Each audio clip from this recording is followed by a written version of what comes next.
Afrique, réveille-toi, il est midi, tu dors encore, réveille-toi. Afrique,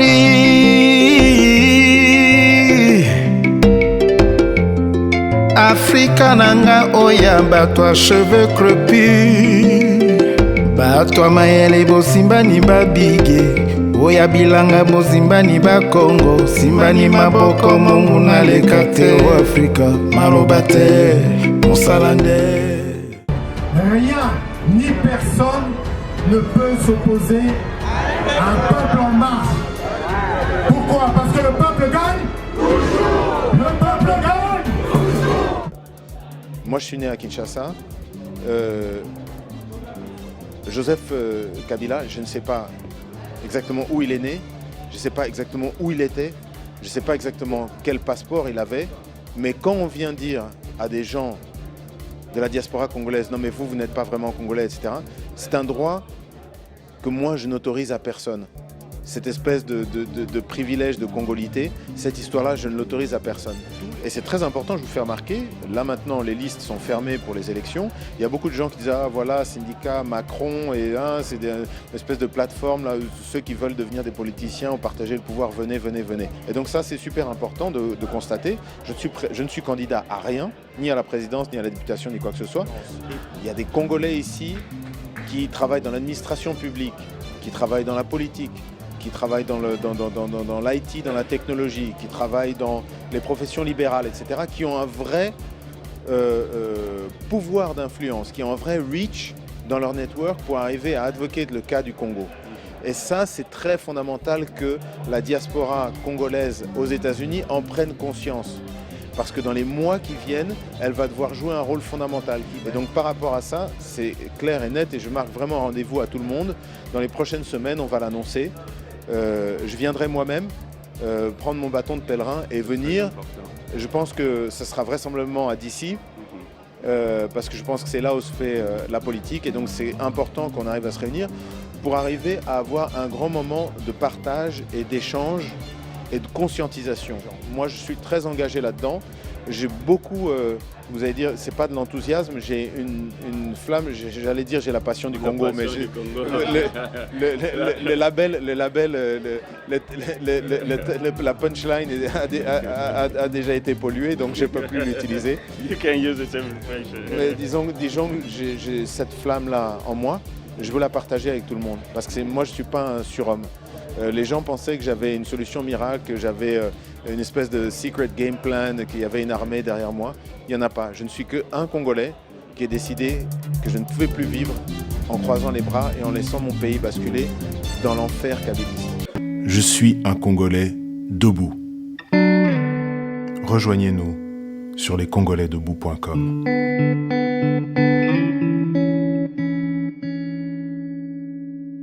Bonsoir, monsieur Syndical Dokolo. Bonsoir. Merci d'avoir accepté ces quelques minutes. D'abord, pour commencer, pourquoi vous êtes ici à New York City? Écoutez, New York, c'est le siège de l'ONU, enfin là maintenant de l'Assemblée Générale des Nations Unies, donc le monde entier est ici. Le Congo est ici, le Congo est venu délivrer un message par le biais de M. Kabila. Il était important que les mouvements citoyens aussi marquent leur présence, pour que le Congo ne parle pas d'une seule voix, que nous accusons d'être une voix biaisée et une voix manipulatrice et une voix mensongère, mais qu'on puisse aussi entendre un nom de son de cloche et qu'on ne fasse pas la politique de la chaise vide. M. Kabila est venu ici délivrer un message en disant que tout se passe bien au Congo, que le processus électoral est irréversible, qu'il ne va pas se présenter aux prochaines élections. Il n'est pas venu répondre sur pourquoi est-ce qu'il est encore en train d'arrêter des paisibles citoyens à 100 jours des élections, pourquoi est-ce qu'il est en train de créer un système d'élection qui n'est pas inclusif, là il est en train lui-même de choisir ses adversaires.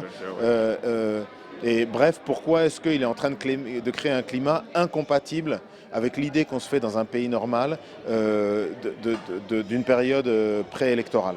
Donc ça, c'est très important qu'on envoie ce message au monde que les Congolais ne sont pas un peuple de moutons, que nous sommes engagés, nous sommes déterminés, nous nous battons nous-mêmes pour le Congo.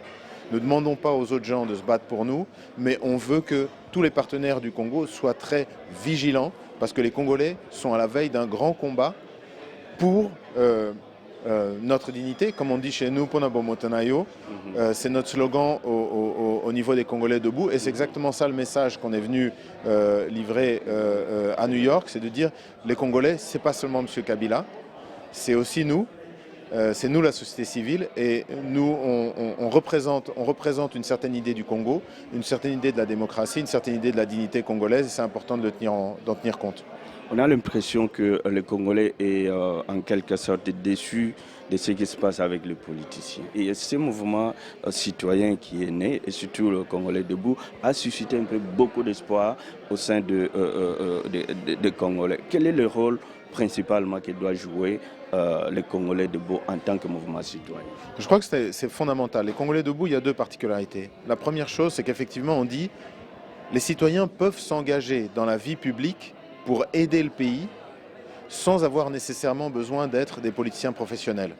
Et c'est très important, je vous fais remarquer, là maintenant les listes sont fermées pour les élections, il y a beaucoup de gens qui disent « Ah voilà, syndicat Macron, et c'est une espèce de plateforme, là, ceux qui veulent devenir des politiciens ont partagé le pouvoir, venez, venez, venez ». Et j'avais dit à l'époque, j'ai dit « Ceux qui ont cette idée-là en tête ou qui pensent qu'il y a des armes à distribuer ou de l'argent à gagner ou des postes à gagner, il vaut mieux épargner votre temps et m'économiser mon temps à moi, parce que c'est pas ça qu'on est en train de faire. Et donc ça, c'est super important de constater. Je ne suis candidat à rien, ni à la présidence, ni à la députation, ni quoi que ce soit, et personne qui est membre des Congolais debout n'est candidat à aucune élection sous le label plateforme. Évidemment, n'importe qui est libre de se candidater et d'avoir un engagement dans la société civile. Ça, c'est pas un problème.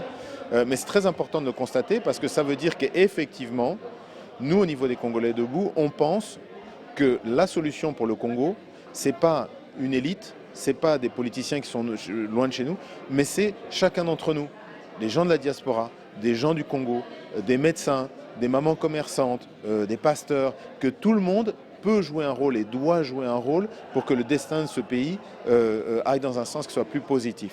Ça, c'est la première chose.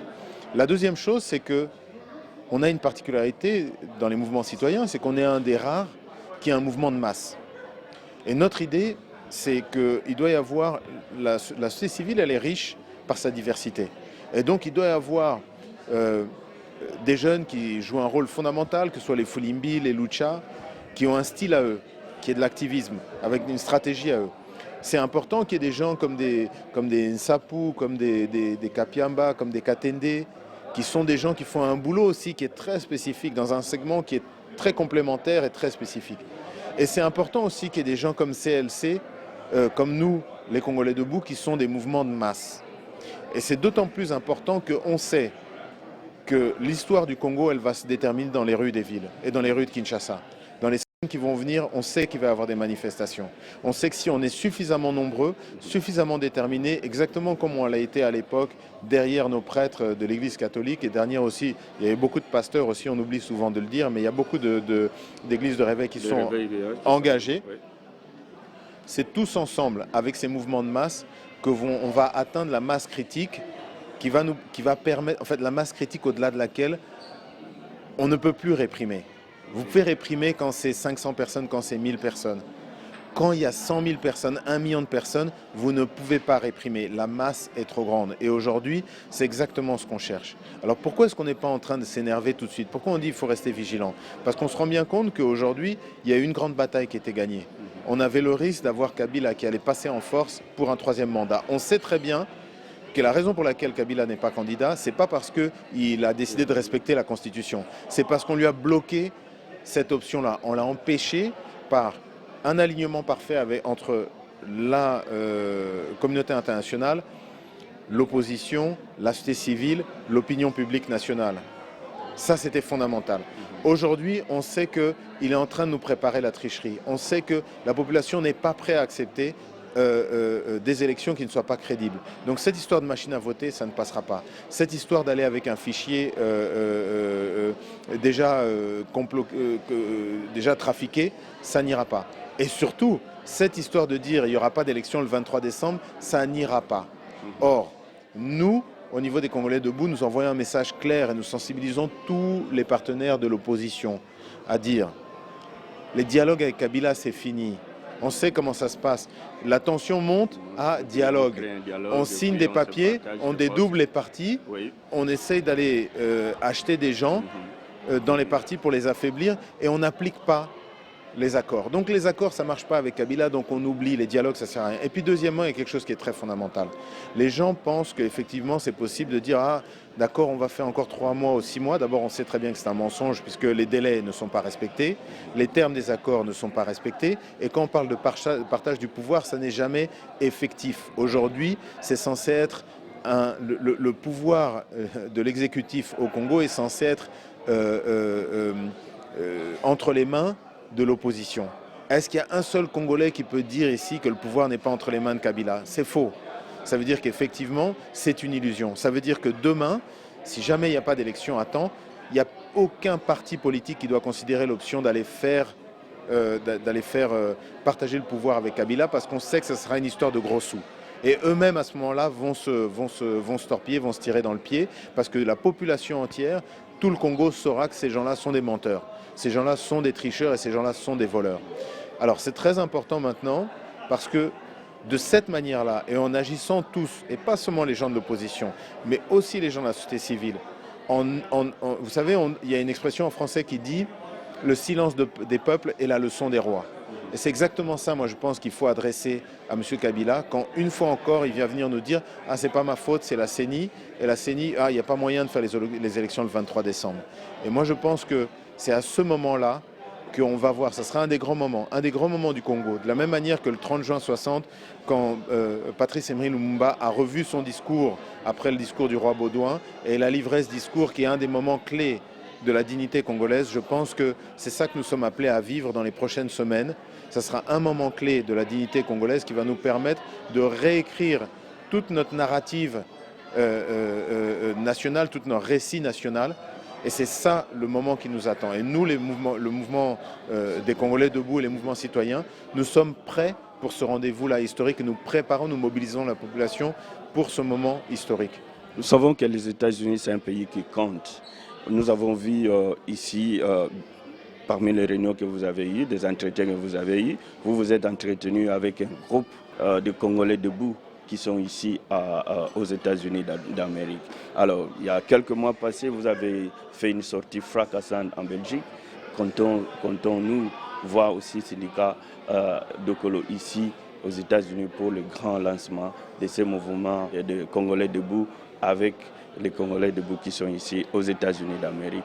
Absolument. Vous savez, alors je tiens à préciser quelque chose.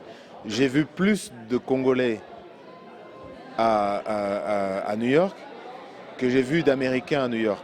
Donc moi, je ne fais pas partie de ces Congolais-là qui pensent que la politique et la situation du Congo doit aller se régler dans des ambassades ou dans des forums internationaux. Non. Moi, je suis partisan de la responsabilité patriotique des Congolais. Nous devons assumer notre responsabilité. Cela dit, comme vous l'avez dit,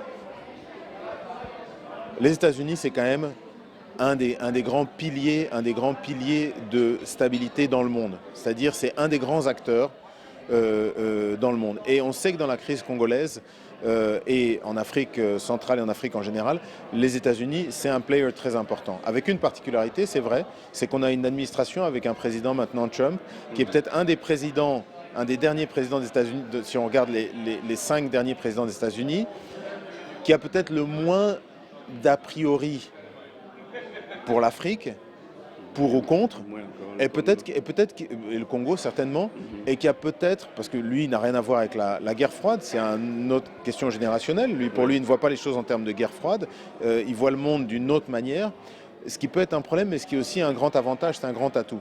Mais ça veut dire quoi? Ça veut dire que, et je l'ai répété tout à l'heure à mes camarades des Congolais debout, la force du Rwanda, elle vient de la diaspora rwandaise dans les années 80-90 aux États-Unis. La diaspora rwandaise aux États-Unis, c'est 10% en termes de masse, en termes de capacité d'influence. Il y a des Congolais ici qui travaillent dans l'administration publique, qui travaillent dans la politique, qui travaillent dans l'IT, dans la technologie, qui travaillent dans les professions libérales, etc., qui ont un vrai pouvoir d'influence, qui ont un vrai reach dans leur network pour arriver à advoquer le cas du Congo.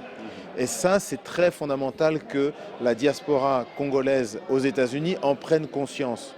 Parce que dans les mois qui viennent, elle va devoir jouer un rôle fondamental qui va être, on dit en anglais, « You never get two chances to make a first impression ». Et c'est exactement ça qui se passe avec l'administration Trump.